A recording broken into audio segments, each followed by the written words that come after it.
السلام علیکم ورحمۃ اللہ وبرکاتہ۔ الحمد للہ رب العالمین والعاقبۃ للمتقین ولا عدوان الا علی الظالمین والصلاة والسلام الاتمان الاکملان علی اشرف الخلق وسید المرسلین نبینا ورسولنا واسوتنا وقدوتنا محمد بن عبد اللہ الامین وعلى آلہ وصحبہ اجمعین ومن تبعهم بإحسان إلى يوم الدين. أما بعد، قال الله تبارك وتعالى: يا أيها الذين آمنوا ادخلوا في السلم كافة ولا تتبعوا خطوات الشيطان إنه لكم عدو مبين. دوستو، ماہ محرم یعنی محرم الحرام کا مہینہ، یعنی ہجری سال کا پہلا مہینہ جو عظمت و تقدیس کا مہینہ تھا، جو حرمت و محبت کا مہینہ تھا، جس مہینے میں تعظیم کی جانی چاہیے تھی، جس مہینے میں تقدیس ہونا چاہیے تھا، جس مہینے میں روزے رکھے جانے چاہیے تھے، جس مہینے میں عبادتیں ہونی چاہیے تھیں، جس مہینے میں ریاضتیں ہونی چاہیے تھیں، جس مہینے میں اطاعتیں ہونی چاہیے تھیں، جو مہینہ نمازوں کا تھا، روزوں کا تھا، صدقہ و خیرات کا تھا، اللہ رب العالمین سے قربت کا تھا، اللہ رب العالمین کے لیے محبت کا تھا، جو مہینہ امر بالمعروف کا تھا، جو مہینہ نہی عن المنکر کا تھا، جو مہینہ احسان الی المخلوقین کا تھا، جو مہینہ سمجھنے اور سمجھانے کا تھا، جو مہینہ قرآن کی تلاوت کا تھا، جو مہینہ ذکر و اذکار کا تھا، جو مہینہ حرمت کا تھا، جس مہینے میں قتل و خون ریزی اور بدعات و شرک سے، اوہام سے، مختلف قسم کے رسم و رواج سے بچنے کا تھا اور بچنا چاہیے تھا۔ بڑی بدقسمتی یہ ہے کہ شیطان نے مسلمانوں کے بعض طبقے کو اپنے پنجے میں یوں جکڑ لیا ہے کہ مختلف قسم کے شرکیات، مختلف قسم کی بدعات، مختلف قسم کے خرافات، مختلف قسم کے ناجائز امور انجام دیے جانے لگے ہیں۔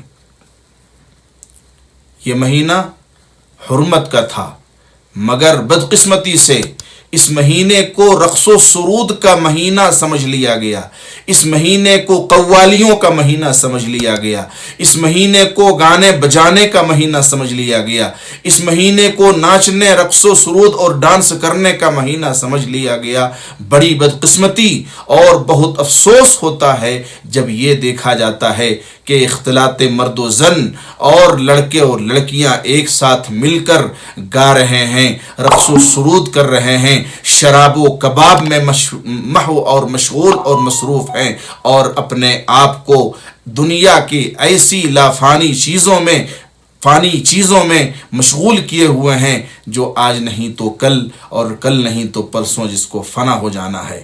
حضرات گرامی، جو مہینہ عبادت کا تھا اس مہینے کو خرافات کا مہینہ سمجھ لیا گیا، جو مہینہ سنت ادا کرنے کا تھا، روزہ رکھنے کا تھا، اس مہینے میں نہ جانے کیسی کیسی افواہات اور نہ جانے کیسے کیسے بکواس کو انجام دیا جانے لگا ہے، اور صرف حضرت حسین رضی اللہ تعالی عنہ کی محبت کی آڑ میں، حضرت حسین رضی اللہ تعالی عنہ کی شہادت کی آڑ میں، آل بیت کی محبت کے آڑ میں ذرا ایک لمحے کے لیے یہ سوچئے اور غور کیجئے، کیا یہی تعلیمات حضرت حسین کے نانا کی تھیں؟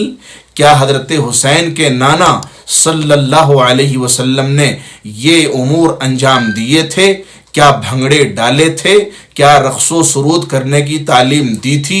کیا گانے بجانے کی تعلیم دی تھی؟ کیا قوالیوں کی محفلیں سجانے کی تعلیم دی تھی؟ کیا ڈانس کی تعلیم دی تھی؟ کیا اختلاط مرد و زن کی تعلیم دی تھی؟ کیا اس مہینے میں خصوصی طور پر عاشورہ کے دن کھانے اور مختلف قسم کے پکوان کی اجازت دی تھی اور اس کو جائز قرار دیا تھا؟